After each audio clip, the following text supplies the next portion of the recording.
Hi నమస్కారం. ఒక village లో షూటింగ్ లో ఉన్నాను. అదే ఈ getup. It's very interesting film. ఇక్కడ ఉన్నప్పుడు ఇప్పుడే నాకు ఈ ఆన్లైన్ లో మళ్ళీ మీడియాలో ఒక ఆన్లైన్ గేమింగ్ యాప్ దాని గురించి నేను చేసిన ఒక యాడ్ గురించి డిస్కషన్ జరుగుతోంది. అందరినీ ప్రశ్నించి నేను సమాధానం చెప్పాలి కదా. ఎందుకంటే చాలా మంది క్వశ్చన్ చేస్తున్నారు మీరు ఎలా చేస్తారని. అది ఒక 2016 ఒక 9 years బ్యాక్ ఇలాంటి ఒక యాడ్ నా దగ్గరకు వచ్చింది. నేను చేశాను నిజం. ఆ తర్వాత కొన్ని నెలల్లోనే అది తప్పని నాకు అర్థమైంది.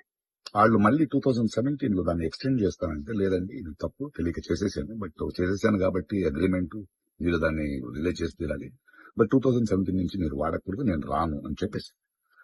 దాని తర్వాత అలాంటి ఏ గేమింగ్ యాప్స్ నేను చేయలేదు.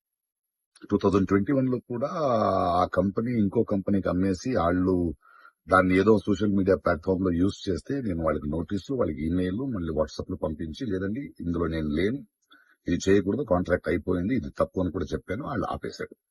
ఇప్పుడు అది మళ్ళీ రీక్ అయింది.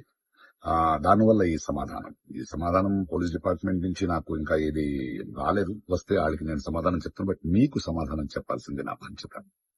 So 2017 9 years back for 1 year contract నేను చేసింది నిజం.